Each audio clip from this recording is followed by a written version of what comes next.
घमंडी का सिर नीचा। नारियल के पेड़ बड़े ही ऊंचे होते हैं और देखने में बहुत सुंदर होते हैं।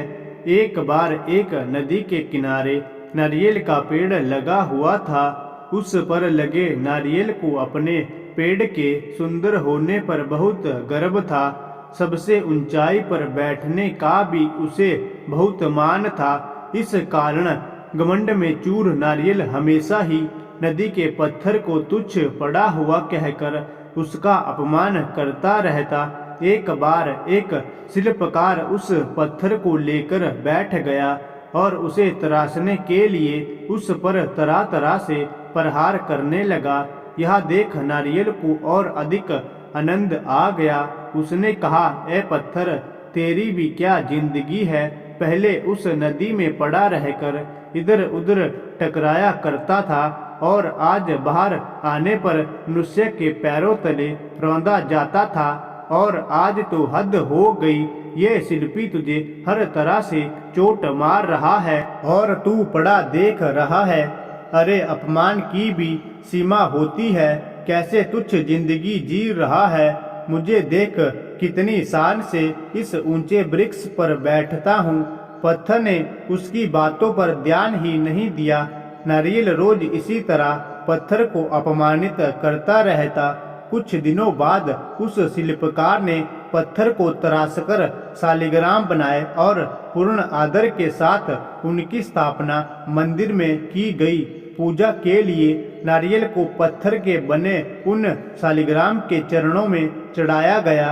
इस पर पत्थर ने नारियल से बोला, नारियल भाई, कष्ट सहकर मुझे जो जीवन मिला उसे ईश्वर की प्रतिमा का मान मिला।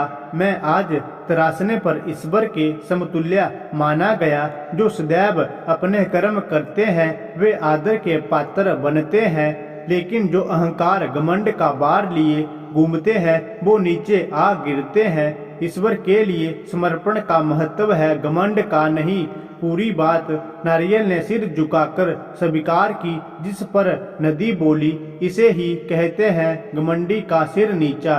घमंडी का सिर नीचा। इस कहानी से हमें यह शिक्षा मिलती है कि हमें घमंड करके स्वयं अपनी छवि का अपमान करते हैं। घमंड मनुष्य जीवन के लिए एक शत्रु की तरह है जो हमेशा उसके लिए विनाश का मार्ग बनाता है।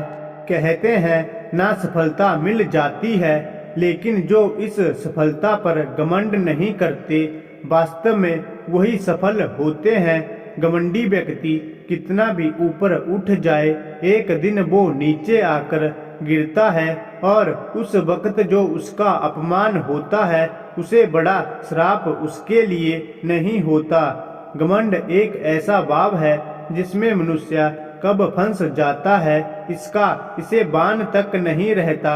इसलिए सदैव अपने जीवन का अवलोकन करना चाहिए। अपने आप को कटघरे में खड़ा कर खुद अपनी करनी अपने बोले हुए शब्दों का निष्पक्ष न्याय करना चाहिए। और अगर आप खुद को दोषी पाते हैं तो गलती को स्वीकार करें और समय रहते उस गलती के लिए क्षमा मांगे।